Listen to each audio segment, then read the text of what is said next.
At Rosh Hashanah, Saul rendered the Haftarah translation of Hannah's pain with his usual humor, highlighting in particular some of the comically oblivious actions of the men involved in the story. And with that idea, I want you to take a moment to imagine Hannah if she were alive today, after a few months of trying to conceive while her rival wife Peninnah flouted her children and pregnancies. And she saw more and more posts on social media of her friends growing their families. She feels just as isolated and brokenhearted as she did in biblical times, despite having access to more information on fertility and all of the wonderful hacks to get pregnant that the internet offers. But still nothing came of anything she tried except more pain, more jeering from Peninnah, and more well-intentioned comments from her husband that continued to add to her pain. Then imagine her going to her OBGYN, expressing frustration. Imagine her being told, "You just need to relax some more, give it time, exercise, see a therapist, reduce your stress." And finally, after months of trying, usually about 12 before insurance will cover the testing, to go in for fertility testing, and then to hear from your doctor in an upbeat tone, "Good news, your test results are in and everything looks normal. Keep up with the self-care. Come back in another 6 months." This is invalidation. Statistically speaking, you probably don't have to turn farther than the people sitting next to you, right in front of you, or behind you to find somebody with a similar story from the medical world. These experiences don't just lead to stress and frustration and wasted time. They lead to significant delays in diagnosis and treatment. They cause worsening symptoms, eventually the need for more invasive treatments, longer hospital stays, increased mortality, and other very tangible and devastating outcomes for patients. While men experience this too, the peer-reviewed data out there is that it is worse, far worse, for women and minorities. And I went down a large rabbit hole of the statistics, and let me just tell you, it is enraging. And I'm not sharing those statistics with you specifically today. Emotional invalidation occurs when a person's feelings or experiences are rejected, ignored, or judged as unworthy of acknowledgement. For children in particular, emotional validation, the opposite, is essential for building a secure sense of self and learning to regulate emotions effectively. It is crucial. Simply put, negative emotions are part of our normal human experience. Social media and the world tells us to be happy, and all too often that leads us to invalidate others, seeing negative emotions as not worth our time. When this happens repeatedly, the internal damage compounds over time. It's well documented among children who have experienced ongoing trauma, and among groups who experience invalidation as a collective.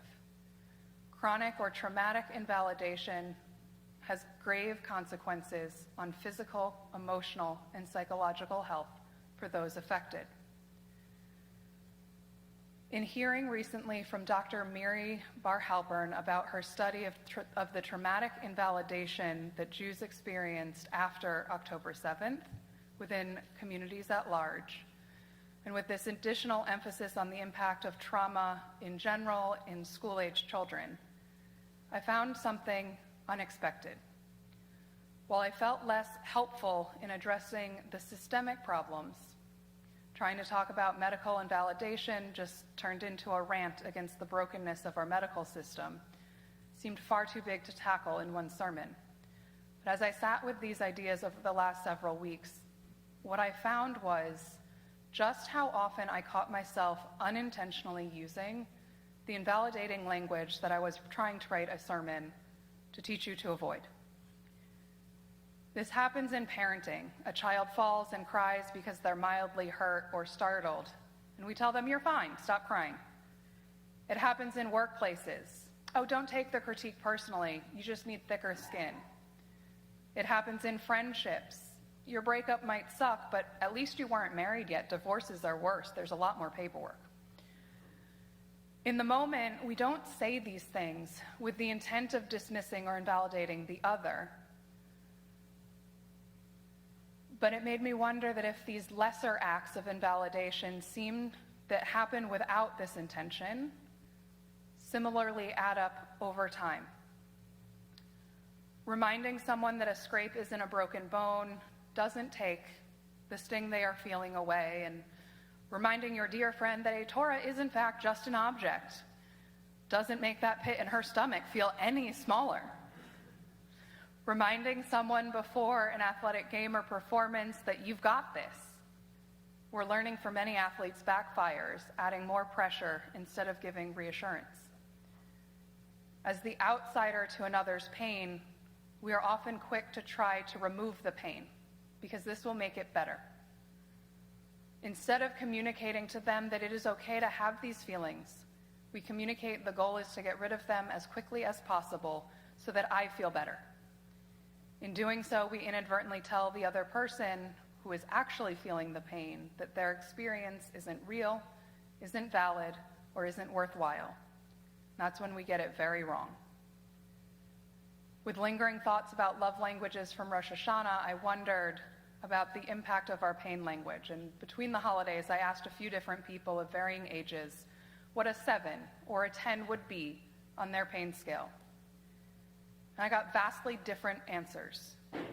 Especially from my child respondents, I was informed that a skinned knee, a broken finger, and a twisted ankle top off the pain chart. And as adults, we snicker. I didn't even say pause for the snicker. We know there is far worse pain that exists in this world than a twisted ankle or a broken finger.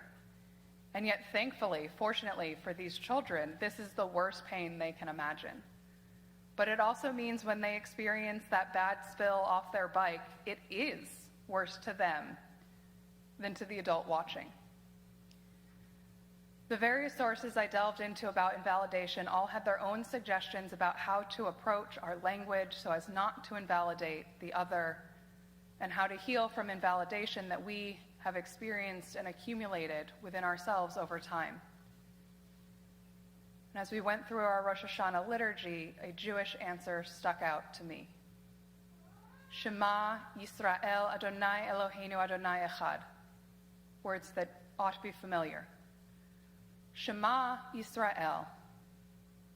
It always struck me as odd that we remind ourselves as Jews twice or often more a day, depending on your prayer practices, that we should listen to our monotheistic beliefs.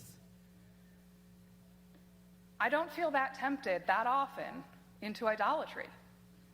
Yet the rabbis insist on these words that have become an anthem of Jewish identity. And that root Shema, Shin Mem Ayin, means more than simply to physically hear with our eardrums. It's used in the command of hearing the shofar and elsewhere to be an experience of sound that leads us to action.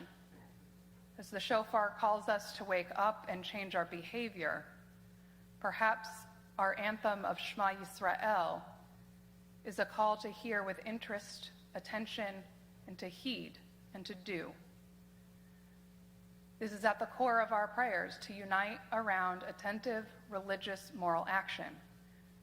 And yet Hannah prays silently, pouring out her heart, and gets taken as a drunkard. Job's so-called friends come to visit and explain away his suffering as a result of his own behavior. Hagar's tears go unseen by Sarah as Sarah banishes Hagar and Ishmael. And Leah must have felt so alone and less than, watching Jacob happily interact with Rachel. In all of these cases, the humans in the story do not hear, but God heeds their cries. Just as hope is an active verb, so too is Shema, is hearing. To hear another's suffering is not enough. It must continue with action.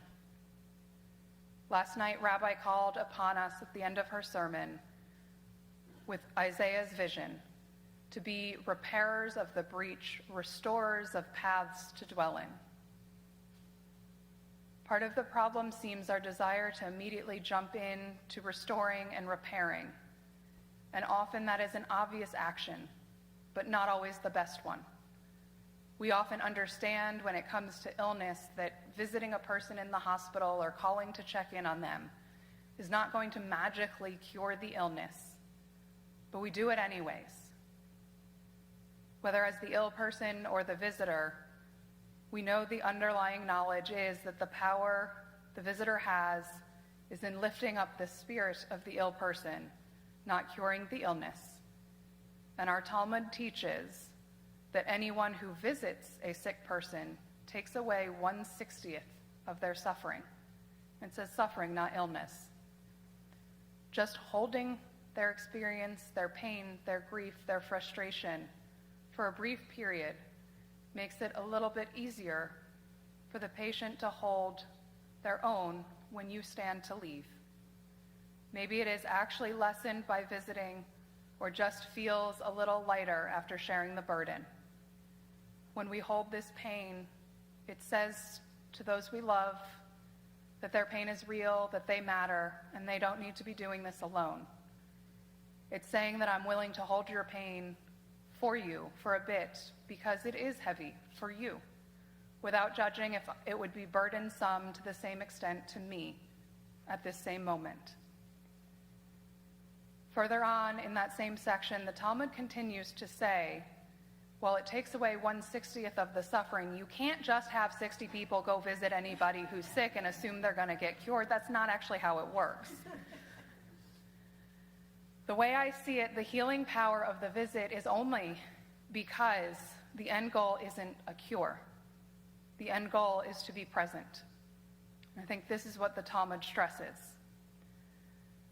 The Shema tells us to heed and to respond even when we cannot be the only repairer or complete the act of restoring a person to health, wellness, and wholeness. While validation is incredibly powerful and necessary for our emotional health, it's also important to realize it has limitations. It's not synonymous with complete agreement, and it does not replace telling someone that if they fell off the horse before, they shouldn't ever have to get on the horse again. Validation applies to emotional experiences, not facts or maladaptive behaviors. It is a step in a process of supporting the other and laying the groundwork for personal growth. In Genesis 2:8, God makes Eve to be an ezer kenegdo, a helpmate to Adam. This odd little phrase is a combination of words that mean both to help and to oppose, seeming opposites. As a teenager, Rabbi Jeff Glickman spoke these words to a wedding couple, and it stuck with me, it still does, that the ideal life partner is one that both helps and lifts up their spouse, their partner, and one that's willing to be the counterweight to challenge and confront them and hold them accountable. Whether a spouse, a study partner, a friend, a colleague, or anyone else, if they always agree with you and always tell you you're right, we know that's not helpful in the long run. And at the same time, one that always plays devil's advocate would quickly become frustrating. The message I heard as a teen was clear and simple. The ideal partner is both end. It's a balance. And as I delved into validation, I realized it's a little trickier because it's not just about being both end, but about doing both in the same interactions. Many kids I get in swim lessons. Some of you know I've gone back to teaching lessons on the side because I have infinite free time. There are some that are just terrified of going underwater, and it's often because at some point in the past, they fell off their floaty, they had some terrifying experience, and now the pool seems incredibly unsafe. And so they stand on the edge of the pool, and it brings this primal fear response. You can see it in their eyes. And all too often, the parents right there, like about to throw them in because they're not getting in on their own, and they paid for this swim lesson and are going to get something out of it. And the child does not feel any safer or any more ready to learn how to swim when they're being told to get over it and literally pushed or thrown into the pool. And I've learned with some of these kids that it is far more powerful to go up to them on the side and say, I see you're afraid. It's okay to be afraid. The pool can be unsafe. Like, bad things do happen in these sometimes. But will you take my hand and come in? And that's what builds enough trust and confidence in these kids to take a step, to take a jump into the pool. And I can tell you one of the main reasons I do these swim lessons is because of that profound pride, that beaming smile they have when they do it. Validation is not this scary or bad thing happened, so we're never going to do it again. For growth and healing to occur, pain, grief, all those icky emotions, or the ones we think of as icky, must be acknowledged and felt and worked through, not diminished or ignored or taken care of as quickly as possible. So as I close, I want to build on Rabbi's closing blessing from last night. So may we step into this new year like our torn Torah, fragile yet enduring, scarred yet holy, imperfect yet beloved. Our grief, our pain, our wounds, our scars are real. Some of them are still wide open, some are healing. And like our Torah, the wound sometimes must sit open before it can be repaired. And out of validating that pain of the wound and working with it, rather than slapping a Band-Aid on, we find holiness. May we be inscribed in the book of life, whole and broken, yet holy and beloved, in order to stand alongside one another in the year ahead, and through our interactions, use validation to spur growth and healing for ourselves and for others. And may the scars that form stand as reminders of where holiness has entered and become a part of our story. Shana Tova.